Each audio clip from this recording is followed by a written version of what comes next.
Hello ناظرین، السلام علیکم ورحمۃ اللہ وبرکاتہ۔ امید ہے آپ لوگ خیریت سے ہوں گے اور آپ دیکھ رہے ہیں زمزم ٹی وی۔ آپ لوگ اس چینل کو سپورٹ کریں اور جو نئے ہیں اس چینل پر اسے سبسکرائب کریں اور ویڈیو اچھی لگے تو لائک شیئر کمنٹ ضرور کریں۔ تو چلیے واقعے کی طرف چلتے ہیں۔ اسلام سے پہلے عورتوں کا حال بہت خراب تھا۔ دنیا میں عورتوں کی کوئی عزت ہی نہیں تھی۔ مردوں کی نظر میں اس سے زیادہ عورتوں کی کوئی حیثیت نہیں تھی کہ وہ مردوں کی نفسانی خواہش پوری کرنے کا ایک کھلونا تھے۔ عورتیں دن رات مردوں کی قسم قسم کی خدمت کرتی تھی اور طرح طرح کے کاموں سے یہاں تک کہ دوسروں کی محنت مزدوری کر کے جو کچھ کماتی تھی وہ بھی مردوں کو دے دیا کرتی تھی، مگر ظالم مرد پھر بھی ان عورتوں کی کوئی قدر نہیں کرتے تھے، بلکہ جانوروں کی طرح ان کو مارتے پیٹتے تھے۔ ذرا ذرا سی بات پر عورتوں کے کان، ناک وغیرہ اعضاء کاٹ لیا کرتے تھے اور کبھی کبھی قتل بھی کر ڈالتے تھے۔ عرب کے لوگ لڑکیوں کو زندہ دفن کر دیا کرتے تھے اور باپ کے مرنے کے بعد اس کے لڑکے جس طرح باپ کی جائیداد اور سامان کے مالک ہو جایا کرتے تھے، اسی طرح اپنے باپ کی بیویوں کے بھی مالک بن جایا کرتے تھے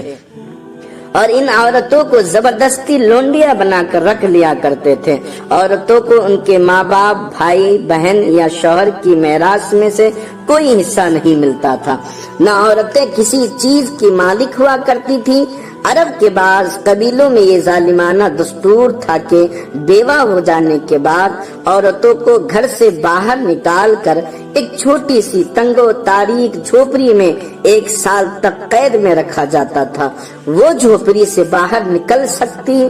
تو نہ غسل کرتی نہ کپڑا بدل سکتی تھی، کھانا پانی اور اپنی ساری ضرورتیں اسی جھوپڑی میں پوری کرتی تھی۔ بہت سی عورتوں تو گھٹ گھٹ کر مر جاتی تھی اور جو زندہ بچ جاتی تھی تو 1 سال کے بعد ان کے آنچل میں اونٹ کی منگنیاں ڈال دی جاتی تھی اور ان کو مجبور کیا جاتا تھا کہ وہ کسی جانور کے بدن سے اپنے بدن کو رگڑے، پھر سارے شہر کا اسی گندے لباس میں چکر لگائے اور ادھر ادھر اونٹ کی منگنیاں پھینکتے ہوئے چلتی رہے۔ یہ اس بات کا اعلان ہوتا تھا کہ ان عورتوں کی عدت ختم ہو گئی۔ اسی طرح کے دوسری بھی طرح طرح کی خراب اور تکلیف دہ رسمیں تھے جو غریب عورتوں کے لیے مصیبتوں اور بلاؤں کا پہاڑ بنی ہوئی تھی، اور بیچاری مصیبت کی ماری عورتیں گھٹ گھٹ کر اور رو رو کر اپنی زندگی کے دن گزارتی تھی۔ اور ہندوستان میں تو بیوہ عورتوں کے ساتھ ایسے دردناک ظالمانہ سلوک کیے جاتے تھے کہ جن کو سوچ سوچ کر کلیجہ منہ کو آ جاتا ہے۔ ہندو دھرم میں ہر عورت کے لیے فرض تھا کہ وہ زندگی بھر قسم قسم کی خدمتیں کر کے پتی پوجا، شوہر کی پوجا کرتی رہے اور شوہر کے موت کے بعد اس کی چتا کے آگ کے شعلوں پر زندہ لیٹ کر ستی ہو جائے، یعنی شوہر کی لاش کے ساتھ زندہ عورت بھی جل کر راکھ ہو جائے۔ غرض پوری دنیا میں بے رحم اور ظالم مرد عورتوں پر ایسے ظلم و ستم کے پہاڑ توڑتے تھے کہ ان ظلموں کی داستان سن کر ایک درد مرد انسان کے سینے میں رنج و غم سے دل ٹکڑے ٹکڑے ہو جاتا ہے۔ ان مظلوم اور بےکس عورتوں کی مجبوری و لاچاری کا یہ عالم تھا کہ سماج میں نہ ان عورتوں کے کوئی حقوق تھے، نہ ان کی مظلومیت پر داد و فریاد کے لیے کسی قانون کا کوئی سہارا نہ تھا۔ ہزاروں برس تک یہ ظلم و ستم کی ماری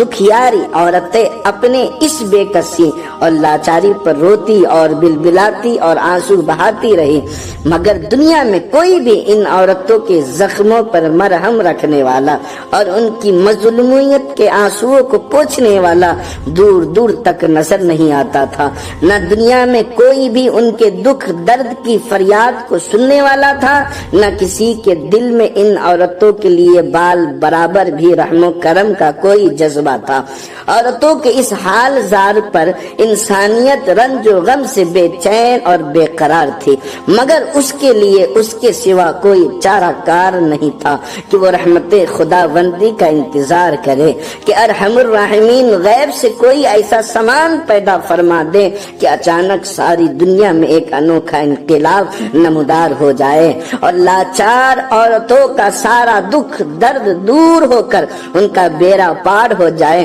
چنانچہ رحمت للعالمین کی رحمت کا آفتاب جب طلوع ہو گیا تو ساری دنیا نے اچانک یہ محسوس کیا کہ جہاں تاریک تھا، ظلمت کدا تھا، سخت کالا تھا، کوئی پردے سے کیا نکلا کہ گھر گھر میں اجالا تھا۔